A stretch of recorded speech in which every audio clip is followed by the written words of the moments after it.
Hello and welcome back to another episode of Math with Dr. War. Today I have a geometry video. This is considered medium emphasis and we're going to look at the definitions of an angle, a circle, perpendicular lines, parallel lines, and line segments. And I also threw in the arc of a circle. Now, once we finish going through the definitions and I'm giving you also an example of what a line segment looks like, and I'll also give the mathematical notation, I'll go through some sample questions so you have an idea of the types of questions you may see. Let's begin. Okay, we're going to first start with a line segment. Now, this is defined as part of a line bounded by two endpoints. Now, if I had to draw a line segment, it looks something like this. So notice we have the two bounded endpoints and it's just a part of a line. And we'll call this A and this B. The mathematical notation would be AB, and then at the top we would draw a line. A ray is also part of a line, however it just has one endpoint that extends infinitely in one direction. And to show the infinite direction, you have an arrow. So this will be considered A. Now sometimes they'll put another endpoint here, but this is not saying that it's ending because we want to write B here. Because when we write the mathematical notation, it's AB, and then at the top you have a ray. Now parallel lines, these lines never intersect. So most of the time when we see parallel lines, they look like this. They don't intersect, and one of the things you have to remember about parallel lines is that they are the same distance apart. Notice here. Sometimes they have this little arrow here as well. They could also be on a diagonal, which is fine, as long as they don't intersect and they're the same distance apart. Mathematical notation for parallel lines is, remember, there are two lines. So one we'll say is AB, the other is CD. At the top, you're going to have a line with two arrows at the end. And then to indicate that they're parallel, we're going to draw two parallel lines that are vertical. So this is the mathematical notation for a parallel line. Perpendicular lines, on the other hand, intersect and they form right angles. So parallel lines, they intersect. Most students think of a cross like this, and they form right angles. A right angle is 90 degrees. So again, to make perpendicular lines, you're going to have two lines. So one is AB, one is CD. All right, let's put our arrows at the top, and then in the middle, we're going to draw a perpendicular. So notice I have two lines that intersect. So this indicates that the two lines are perpendicular.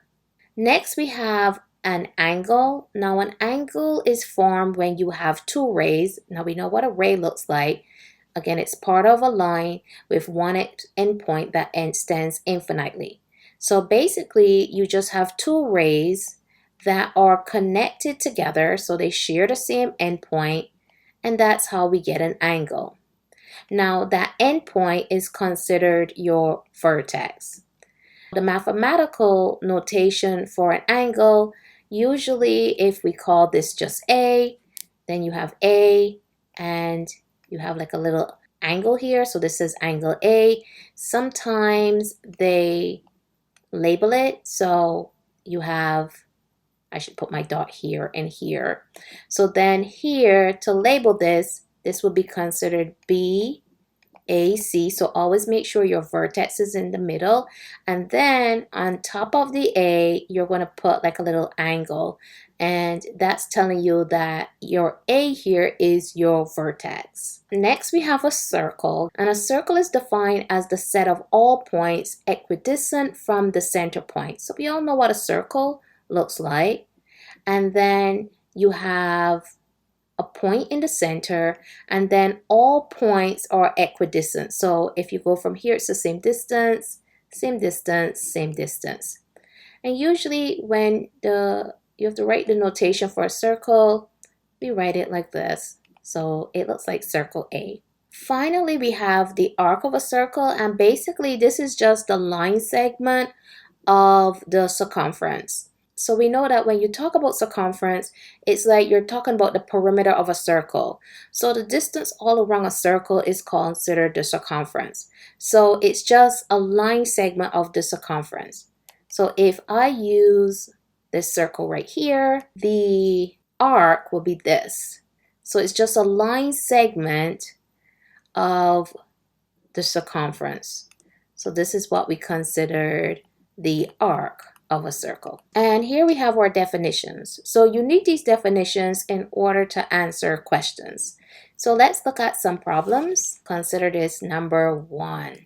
So here it says, which of these represents a line segment?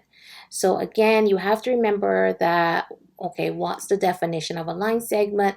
A line segment is part of a line that is bounded by 2 endpoints. So your answer would be B.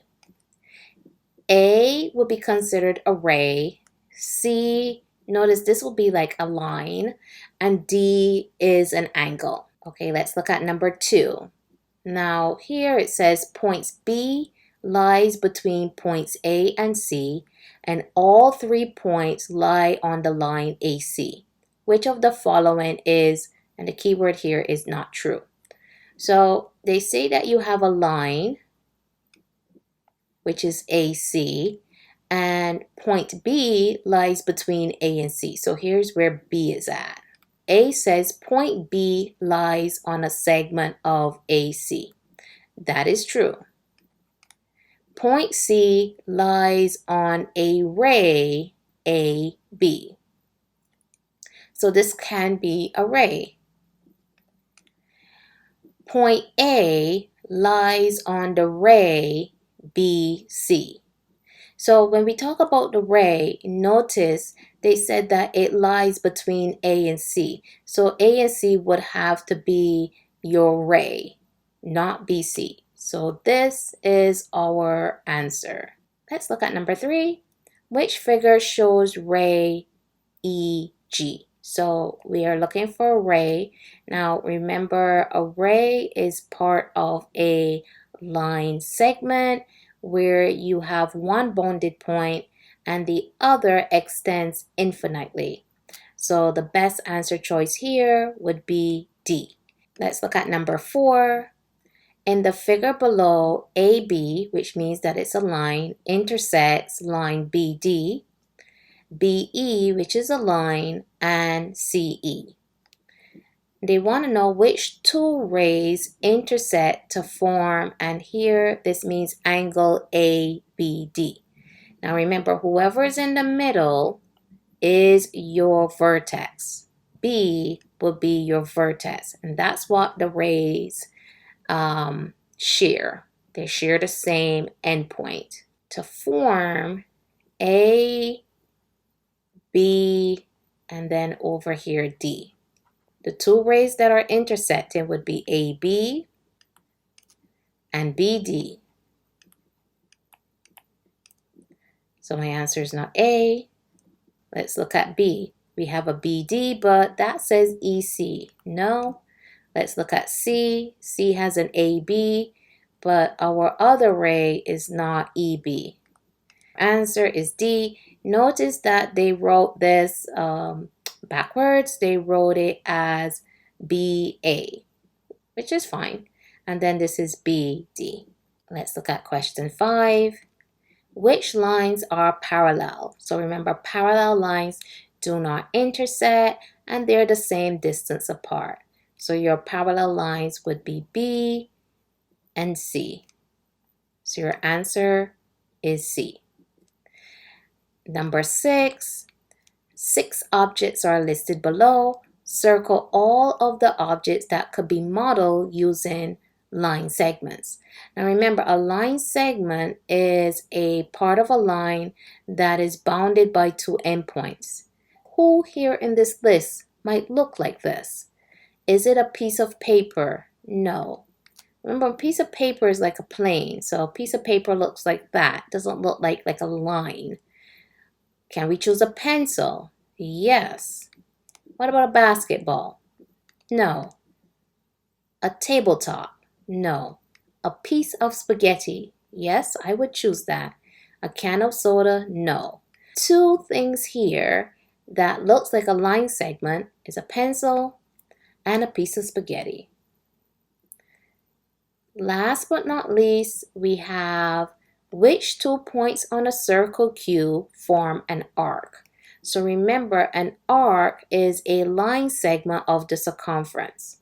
So your arc could be here. That's an arc. Or it could be here. That's an arc. Or it could be here. That's also an arc. Or it can be, running out of colors, could be this. Let's make that black. So this could also be your arc. So A says QR. That's QR. No. B says RS. No. C says ST. S and T. Yes, that will be considered an arc. I hope this was helpful. Good luck in your TASC examination.